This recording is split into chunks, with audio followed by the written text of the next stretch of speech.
തെരുവ് നായ വിഷയത്തിൽ LDF ചാലക്കുടി നഗരസഭ ഓഫീസിലേക്ക് നടത്തിയ പ്രതിഷേധ മാർച്ചിൽ സംഘർഷം. കഴിഞ്ഞ ദിവസം കൂടപ്പുഴ ജനത റോഡിൽ തെരുവുനായുടെ കടിയേറ്റ് 11 പേർക്ക് പരിക്കേറ്റ സംഭവത്തിൽ പ്രതിഷേധിച്ചാണ് LDFന്റെ നേതൃത്വത്തിൽ നഗരസഭയിലേക്ക് ജനകീയ മാർച്ച് സംഘടിപ്പിച്ചത്. ഈ പ്രതിഷേധ മാർച്ചാണ് സംഘർഷത്തിൽ കലാശിച്ചത്. നഗരസഭയുടെ പൂട്ടിയിട്ട പ്രധാന ഗേറ്റ് തള്ളി തുറന്ന് ഓഫീസിനുള്ളിലേക്ക് ഇരച്ചുകയറിയ പ്രവർത്തകർ കസേരകളും ചെടിച്ചട്ടികളും നശിപ്പിച്ചു. ചെയർമാന്റെ ഓഫീസിലേക്ക് തള്ളിക്കയറിയ പ്രവർത്തകർ മുദ്രാവാക്യം വിളിച്ച് പ്രതിഷേധിക്കുകയായിരുന്നു. പ്രതിഷേധിക്കാൻ ആർക്കും സ്വാതന്ത്ര്യമുണ്ടെന്നും നഗരസഭ ഓഫീസിൽ കയറി അതിക്രമം കാണിക്കുന്നത് ശരിയായ നടപടിയില്ലെന്ന് ചെയർമാൻ ഷിബു വാലപ്പൻ പറഞ്ഞു.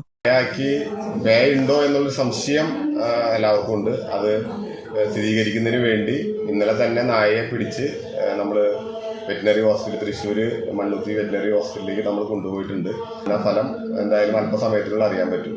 തദ്ദേശ സ്വയംഭരണ സ്ഥാപനത്തിനകത്തെ പൊതുമുതലൊക്കെ നശിപ്പിക്കുന്ന രീതിയിൽ ഇവിടുത്തെ ജീവനക്കാരെയും ഇവിടെ വന്നിട്ടുള്ള പൊതുജനങ്ങളെയും ഭീതിപ്പെടുത്തുന്ന രീതിയിൽ, ഭയാശങ്ക ഉണ്ടാക്കുന്ന രീതിയിൽ, ഇവിടുത്തെ ദൈനംദിന ഓഫീസ് പ്രവർത്തനങ്ങളെ തടസ്സപ്പെടുത്തുന്ന രീതിയിലുള്ള വളരെ മൃഗീയമായിട്ടുള്ള ഒരു പ്രതിഷേധ മുറയാണ് ഇന്നിപ്പോൾ ഇവിടെ കാണാനായിട്ട് ഇടവന്നത്. പൊതുമുതൽ നശിപ്പിച്ചവർക്കെതിരെ അതിൻ്റേതായ നിയമപരമായ നടപടി സ്വീകരിക്കണം എന്ന് പോലീസ് ഉദ്യോഗസ്ഥരോട് ആവശ്യപ്പെട്ടിട്ടുണ്ട്.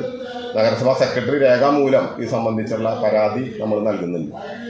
പ്രതിഷേധ March CPM area secretary KS Ashokan ഉദ്ഘാടനം ചെയ്തു. CPI local secretary Anil Kadalikkadan അധ്യക്ഷത വഹിച്ചു. ചാലക്കുടിയിൽ സംഭവിക്കുന്നത് ഇത് തുടർക്കഥയാകുന്നു എന്നുള്ളതാണ്.